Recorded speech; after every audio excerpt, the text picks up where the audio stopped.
હવે આપ દેવભૂમિ દ્વારકા જિલ્લાનું સમાચાર પત્ર સાંભળશો, જેના લેખક છે કર્ણ જોશી. દ્વારકા જિલ્લા ખાતે આવેલા પવિત્ર યાત્રાધામ દ્વારકાધીશ નગરી ખાતે આવનાર 26મી તારીખે કૃષ્ણ જન્મોત્સવની ધામધૂમપૂર્વક ઉજવણી કરવામાં આવશે. ત્યારે કૃષ્ણ જન્મોત્સવની હાલ ગણતરીના દિવસો જ બાકી હોય તો મોટી સંખ્યામાં ભક્તો યાત્રાધામ દ્વારકામાં પધારી રહ્યા છે અને કૃષ્ણની આતુરતાથી રાહ જોઈ રહ્યા હોય ત્યારે અહીં પધારનાર ભક્તોને કોઈપણ જાતની અવ્યવસ્થા ન થાય તે હેતુસર જિલ્લા વહીવટી તંત્ર અને પોલીસ વિભાગ દ્વારા તમામ જાતની તૈયારીઓ અને વ્યવસ્થા પૂર્ણ કરવામાં આવી છે. ભગવાન શ્રી કૃષ્ણની બેટ દ્વારકાની વર્લ્ડ ક્લાસ સ્તરે થશે કાયાપલટ. સરકાર દ્વારા બેટ દ્વારકાનો 3 તબક્કામાં કરાશે સુગ્રંથિત વિકાસ. પ્રથમ તબક્કા માટે ₹150 કરોડની ફાળવણી કરાઈ છે, જેમાં મુખ્ય મંદિરથી લઈને બીચ સુધીનો વિસ્તાર કરોડોના ખર્ચે વિકસાવાશે. ત્યારબાદ ડોલ્ફિન માટેનો જાણીતો એકમાત્ર બેટ દ્વારકાનો નોર્થ પદમ બીચ પ્રવાસીઓ માટે આકર્ષણનું કેન્દ્ર બનશે. બાદમાં આગામી સમયમાં ફેઝ 2 અને 3 અંતર્ગત યાત્રિક સુવિધામાં વધારો કરવા વિવિધ કામોનું આયોજન કરાશે.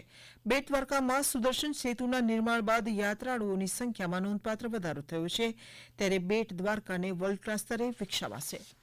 કેબિનેટ મંત્રી શ્રી મુળુભાઈ બેરાના અધ્યક્ષસ્થાને જિલ્લા કલેક્ટર કચેરીના સભાખંડમાં દ્વારકા જિલ્લાની નગરપાલિકાના પડતર વિકાસ કાર્યો અંગે બેઠક યોજવામાં આવી હતી. બેઠકમાં ભાણવડ, સલાયા, દ્વારકા નગરપાલિકાના ચીફ ઓફિસરશ્રીઓએ નગરપાલિકા વિસ્તારમાં ચાલુ કામો, આગામી સમયમાં વિકાસ કાર્યોનું આયોજન તેમજ પડતર કામો અંગે મંત્રીશ્રીને માહિતગાર કર્યા હતા. આ બેઠકમાં ભાણવડ નગરપાલિકામાં પાણી વિતરણની હાલની સ્થિતિ, નલ સે જલ યોજના, વીજ જોડાણ, એફોર્ડેબલ હાઉસિંગ મિશન હેઠળની આવાસ યોજના અને ભૂગર્ભ ગટરના કામો અંગે ચર્ચા કરવામાં આવી હતી.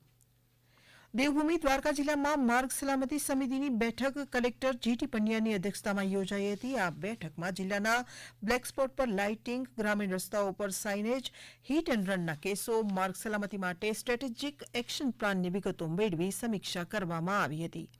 કલેક્ટરે જન્માષ્ટમી ઉત્સવ માટે મોટી સંખ્યામાં આવતા યાત્રાળુઓને અનુલક્ષીને નેશનલ હાઇવે ઓથોરિટી, માર્ગ અને મકાન વિભાગ અને અન્ય સંબંધિત અધિકારીઓને વરસાદ બાદ રોડનું મેન્ટેનન્સ સારું બનાવવા તેમજ યોગ્ય સાઇનેજ વગેરે સુનિશ્ચિત કરવા તાકીદ કરી હતી. દેવભૂમિ દ્વારકા જિલ્લાના ભાણવડ તાલુકાની સરકારી વિનયન કોલેજ ખાતે તાલુકા કક્ષાના 75મા વન મહોત્સવની ઉજવણી કેબિનેટ મંત્રી બુડુભાઈ બેરાની અધ્યક્ષતામાં ઉજવવામાં આવી હતી. તાલુકા કક્ષાના વન મહોત્સવ ઉજવણીમાં નિમિત્તે એક પેડ માં કે નામ અભિયાન હેઠળ વન અને પર્યાવરણ મંત્રી શ્રી મુળુભાઈ બેરા સહિતના માનવો દ્વારા વૃક્ષારોપણ કરાયું હતું તેમજ રોપાઓનું વિતરણ પણ કરાયું હતું. હમણાં જ આપ દેવભૂમિ દ્વારકા જિલ્લાનો સમાચાર પત્ર સાંભળી રહ્યા હતા, જેના લેખક હતા કર્ણ જોશી. પ્રસારણ આકાશવાણીના અમદાવાદ વડોદરા કેન્દ્ર પરથી કરવામાં આવ્યું.